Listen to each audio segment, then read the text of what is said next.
this gradient operation.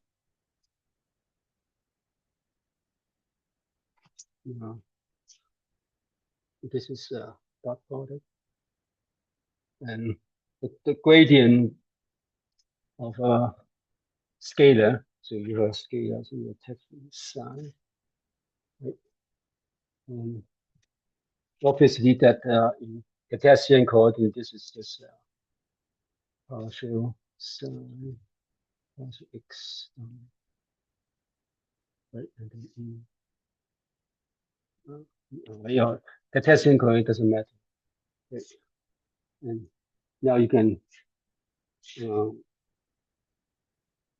also express that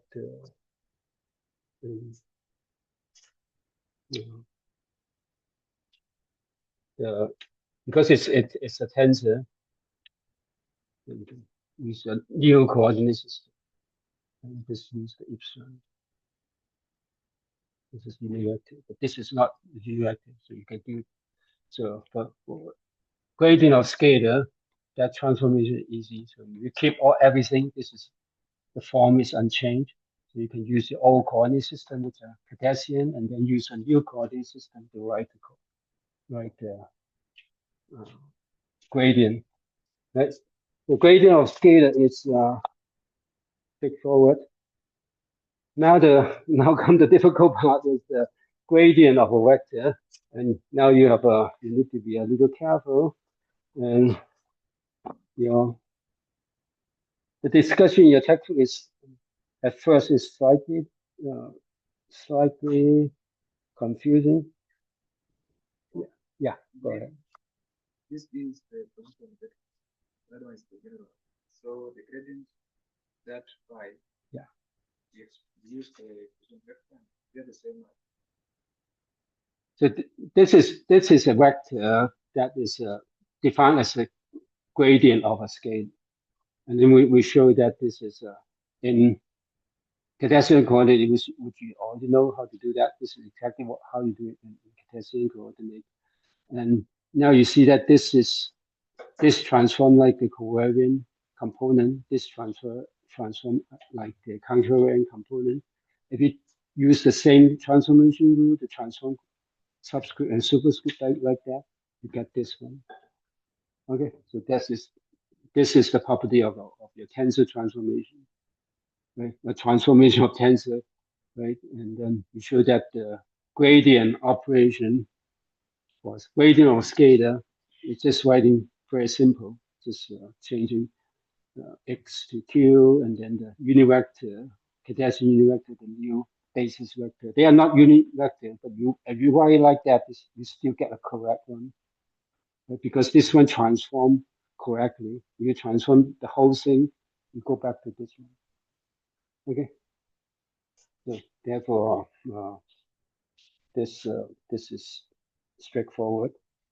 This is just like a motivation for the next one, which is not obvious, because you cannot extend that. If you extend that, you will get into complication, which involving some new quantity that we will define later, which sometimes might be thinking is getting out of hand, is getting very complicated. But that is just necessary if you want to take the derivative of vector, you need to define like that for this general coordinate, and also if you generalize that to a general space, non-Euclidean space, the derivative of vector is important, and so you need to define them correctly. Okay, so let's see how we do that. So this is trivial.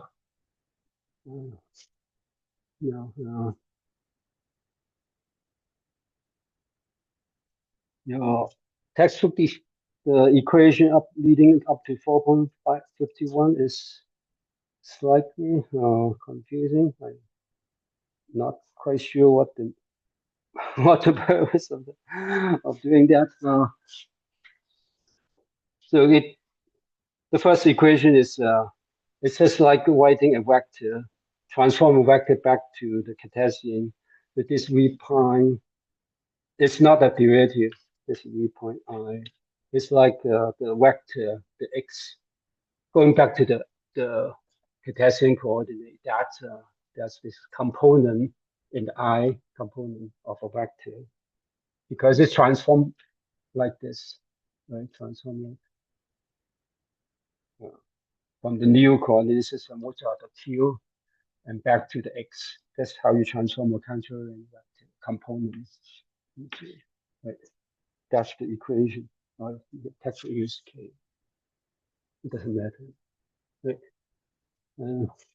Then the next equation, it take the derivative of that with respect to new coordinate system, which is a little confusing because that doesn't show how you transform the vector, because this is a new. This is a new. I mean, this is the original component in original coordinate, Cartesian coordinate. We take it with respect to the new coordinate system. That is a quantity that we are not defined.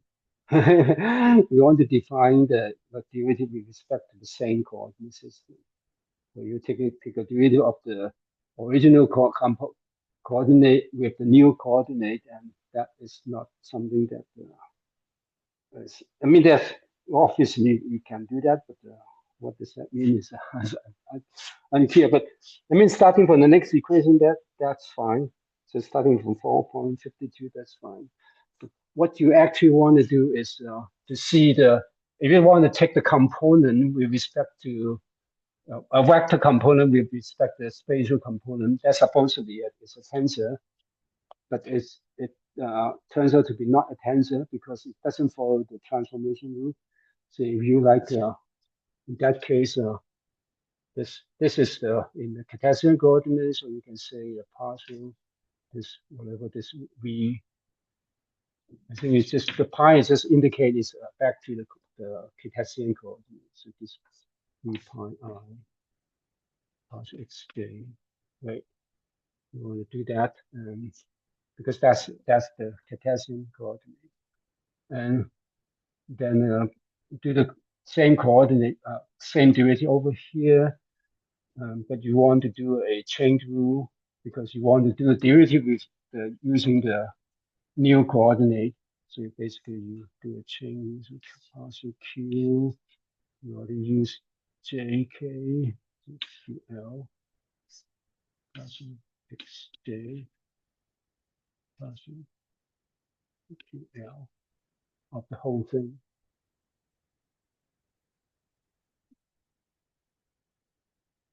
Right.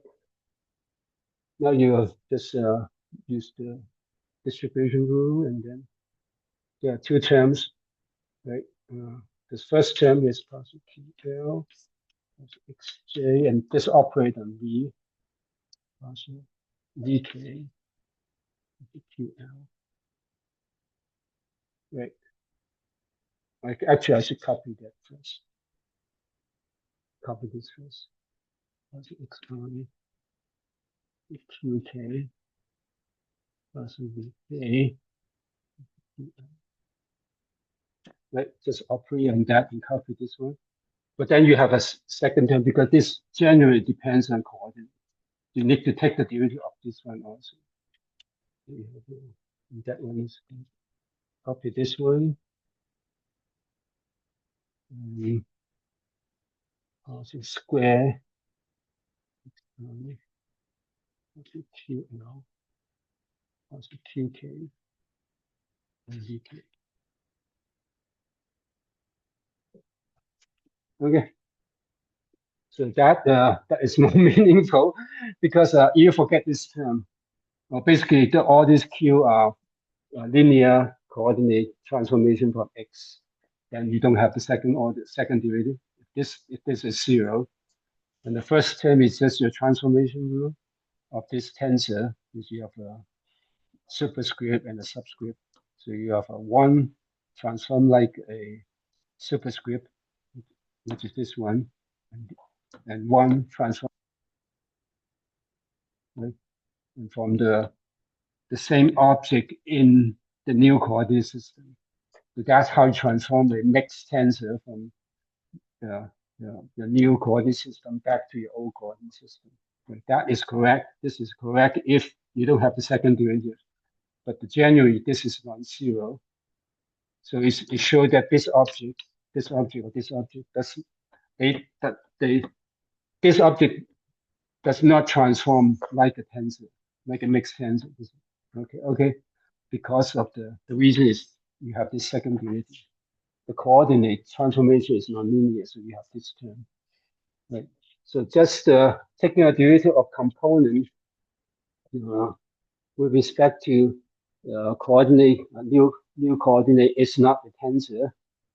Okay, so therefore you need to be very careful non-Euclidean geometry. You need to be careful, but that's one thing. But we actually want to fix that. We want to define something that actually is transformed like a vector. Okay, and that's how that's what you will do.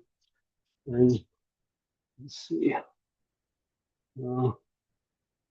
Let's just assume we remember all these things, and then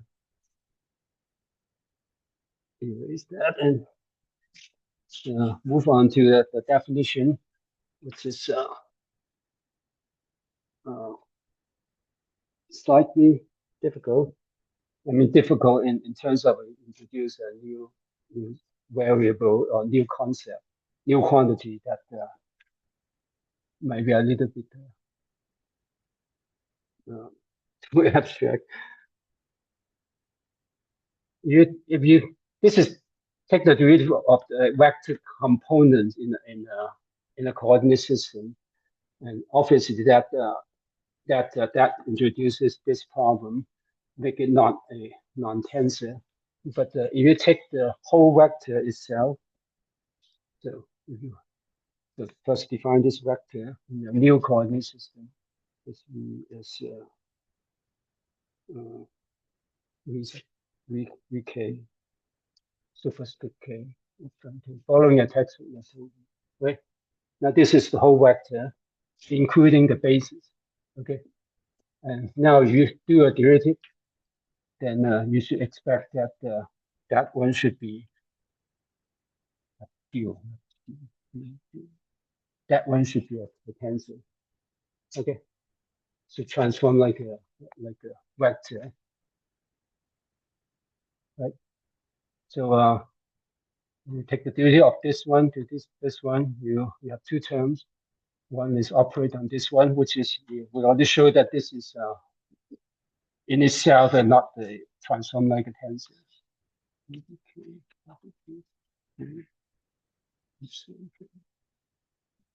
So you have the second term, that one is k, and partial epsilon k. Okay, so so the idea this one does not transform like a tensor component, even if multiplied by a basis. But the combination of these two now will make it find a component that transforms like a tensor.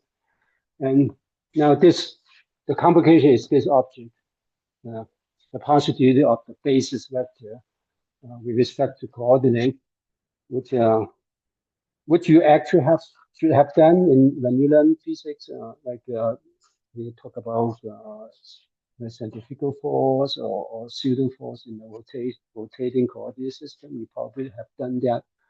So all these spindle coordinate or spherical coordinate, when you do derivative, you need to do the derivative of the unit vector. Also, those are curvilinear unit vectors. So you have done something similar, but you have not probably have not learned the language to describe this in a general situation. And the language to define that is this one has two indices, and so you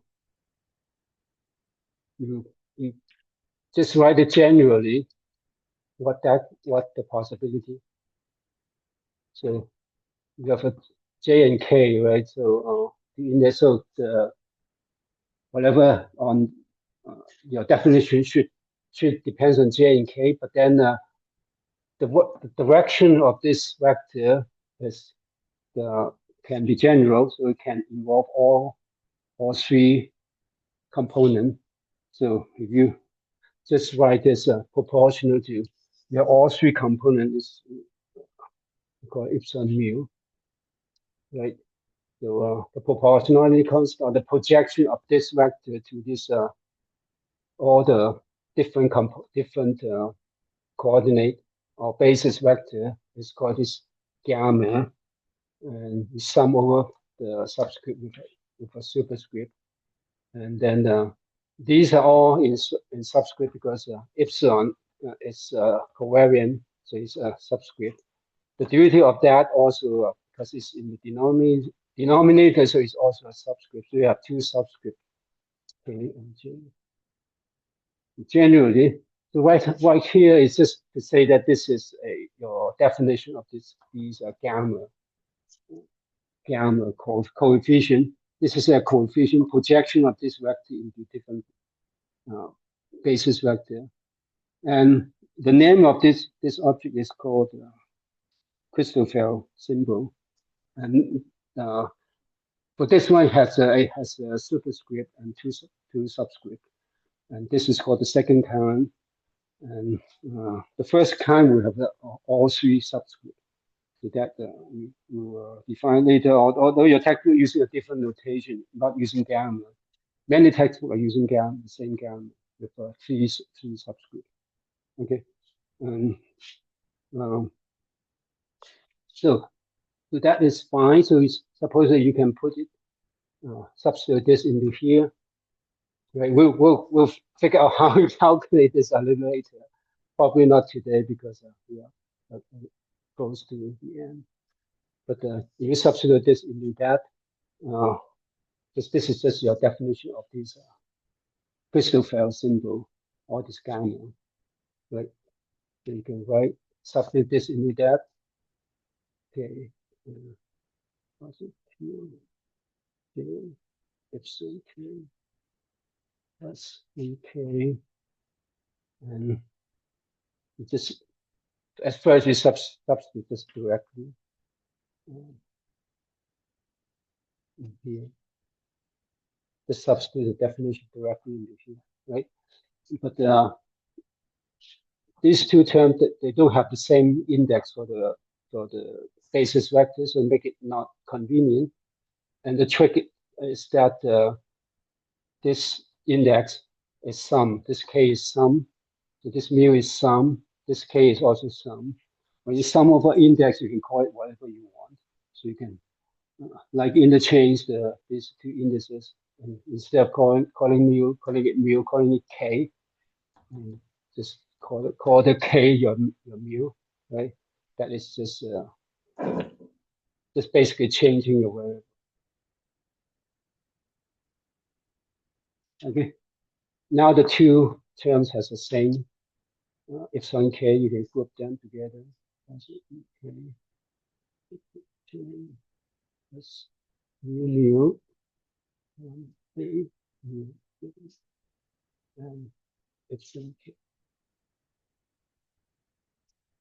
Okay. And now this is a component of a vector, right? Because of this one and multiplied by the basis. Now this one looks like a component of a vector, right? And what we call that is covariant derivative. And define as a notation. This is VK, a semicolon with respect to J. So, and the O1 is this is in comparison. This is just VK, comma L. If you use a comma, it's just that's ordinary partial derivative. If you use a semicolon, right, or whatever that is called, that is this one is called the covariant derivative, and it's defined this one. using this Christoffel symbol. Okay, so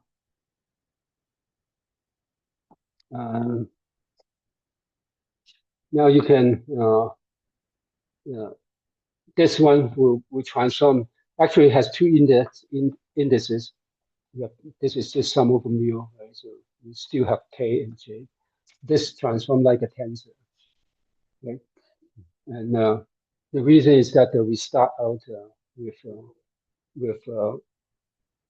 a partial derivative with respect to q, which is in itself is a covariant vector, and then we keep the whole thing.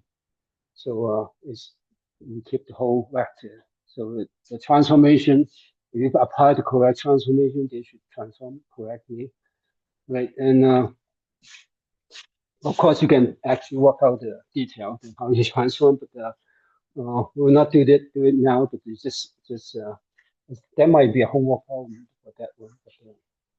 But, that the whole thing, including both terms, will transform like a tensor, unlike this one. Just this one, or just the first term, will not transform like a tensor. This is also a second rank tensor, a mixed rank tensor. You have k and j. Mixed tensor, second rank mixed tensor. You have a superscript and a subscript. But it doesn't transform like a second rank tensor. And likewise, the Christoffel symbol, just the second term, will not transform like a tensor. This actually has the Christoffel symbol itself has three indices, so it looks like a third rank thing, but it's not a tensor. Christoffel symbol, they are not tensor, but they are usually combined with other terms to make the whole thing tensor. Okay, so you need to be a little careful to work with Christoffel symbols. So that's the concept.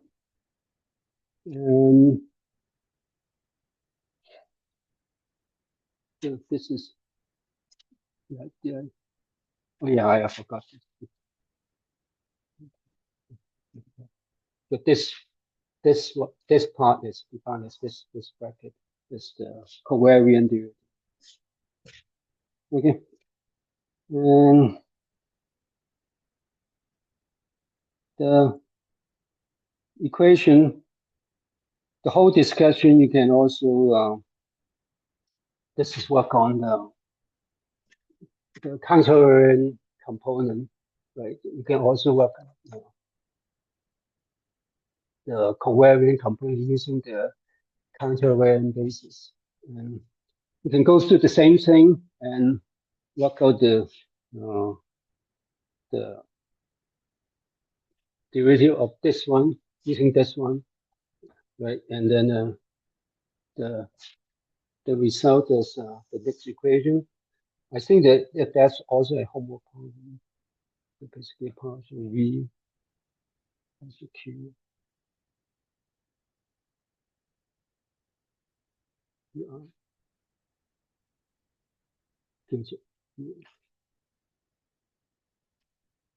Can also be written as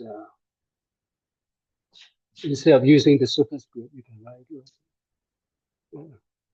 v k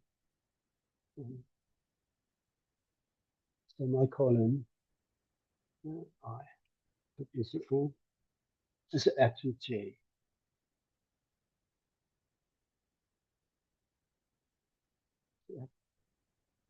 I j semicolon j. And in that case,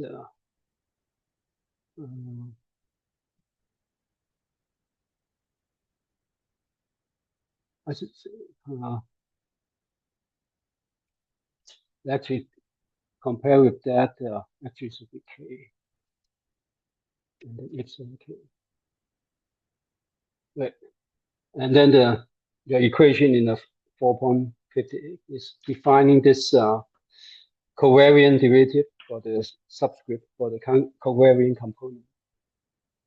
Ij is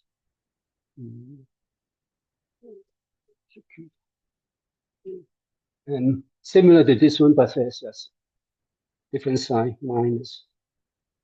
Okay.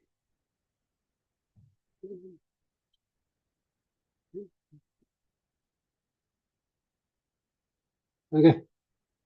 And so there are two kinds of covariant derivatives. So one is with respect to the countervariant component. The other is with respect to the covariant component. One is defined like that. The other defined like that. Right. And the main difference is the sign. Right. And one is what for covariant or countervariant one is positive sign. Covariant is negative sign. And obviously you are subtracting different quantity. This is subtracting the upper superscript with the subscript. This is contracting with the subscript of the Christoffel symbol with the superscript of the vector.